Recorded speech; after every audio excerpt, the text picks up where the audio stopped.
So good afternoon, everybody. Today we're here to thankfully adopt some of the things that Republicans have been talking about for the last 3 months.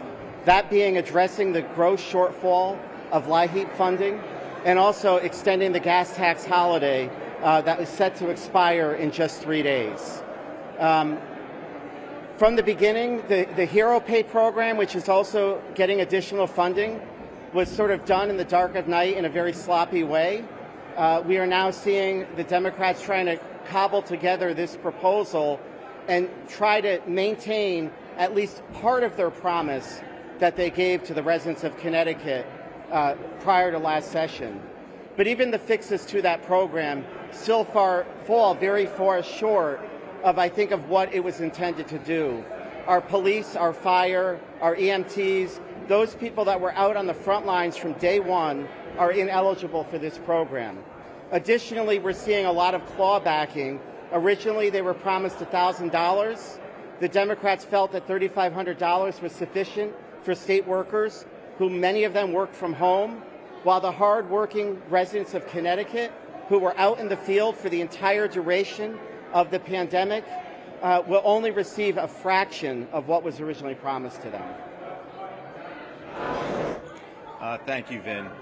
What we're doing today are a couple of what I'm going to call Republican initiatives. First and foremost, let me remind everyone that it was about a year ago we were going to gas stations to fight the governor's intent to impose a gas tax. At the time, a dime, but it could have gone as high as 35 cents. We proposed last legislative session a gas tax holiday. Let's get the 25 cent off a gallon of gas. That was ultimately adopted. We think that should continue. This is a Republican idea. We have a budget that is in an operational surplus. A surplus, mind you, that can afford to allow taxpayers this tax holiday. We don't need to sunset it. It needs to go through to the end of the fiscal year. There's no reason to ask taxpayers to fork up more money when we're sitting on $2.8 billion of surplus funds in the current budget. That's number one. Number two, there was a 40% cut in LIHEAP funding, a 40% cut. After kicking and screaming, Washington, our congressional delegation, was able to reduce that to about a 32% cut. And even after promises to flat fund this, the governor isn't even going to get there. It's going to fall short. And we know that there's a 17.4% increase in applications, and the cost of fuel has gone up too. So just flat funding this, anybody that participates is falling behind. What's most disturbing is we received a letter this morning that says that DSS is not going to change the maximum benefit level or do what is necessary here. And that's to make sure that the people in need get the assistance they deserve. I can't believe that this majority, only 3 or 4 weeks after running an election where they talked about tax cutting and helping people in need, are doing neither today. Doing neither. It's only a month, and they've already lost their way. Anyway, we haven't, and we're going to be here. We're going to continue to be the voice of the middle class, of people looking for help, and as long as they need that, we will continue to voice it. Thank you.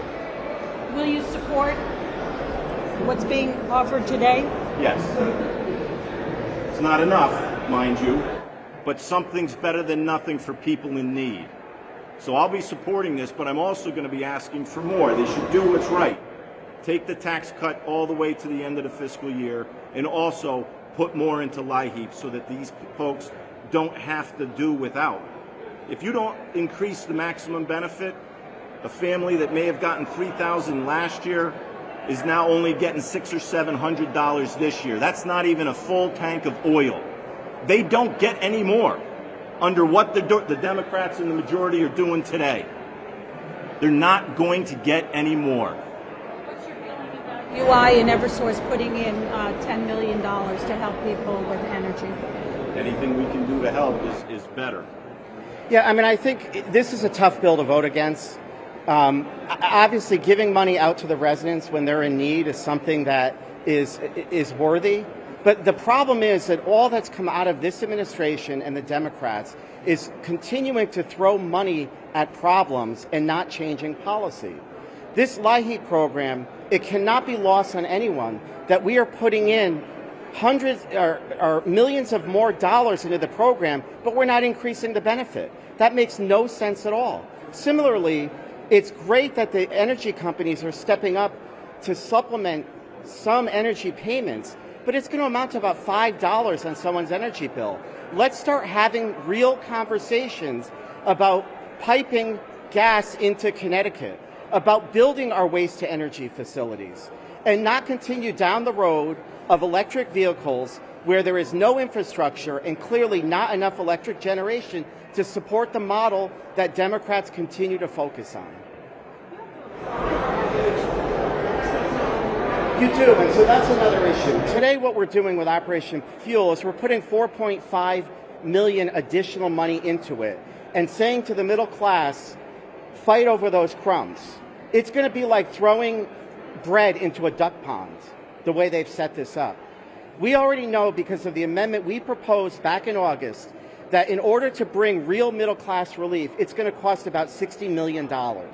But the Democrats are more interested in bumper sticker headlines than actually substantively putting a policy together that's going to work.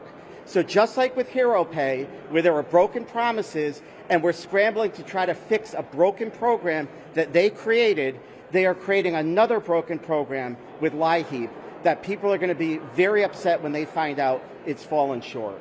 So the money gives more people the opportunity to apply, so it's a bigger pot, but it doesn't increase the benefit that you get. Is that so correct? They've increased the number of eligibility for Operation Fuel, but they've only given one loaf of bread for about 5,000 ducks. You know, how's that going to work? Interested in trying to do a diesel tax and also suspend the highway mileage tax. Is there going to be any amendments or anything that we see today? Yeah, I think you can anticipate that we will try to help our friends in the diesel industry, which has been ignored through this whole crisis. Additionally, that HUT tax is not needed. Government has already benefited from inflation. They don't need to continue to benefit with that tax. Governor kept saying over the weekend that this HUD tax was going to help sustain the STF because the state has to match money for infrastructure projects with those federal grants. Are you concerned? Currently, the STF is in surplus, so I wouldn't say we drain that surplus. We should leave it there and have it sustainable.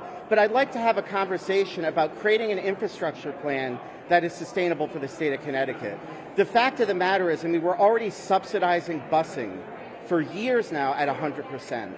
That is not sustainable. If you're going to drain the STF with your operational funds, which is what they're doing, we need to have a better conversation, because it's not fair to make the truck drivers pay for everybody's bus services. Plus the truck tax increases groceries, as if that needs to be done in Connecticut. So this is going to make Connecticut more unaffordable. The majority will talk about how they're making Connecticut affordable. Things like the HUT tax just makes the cost of goods and services more expensive.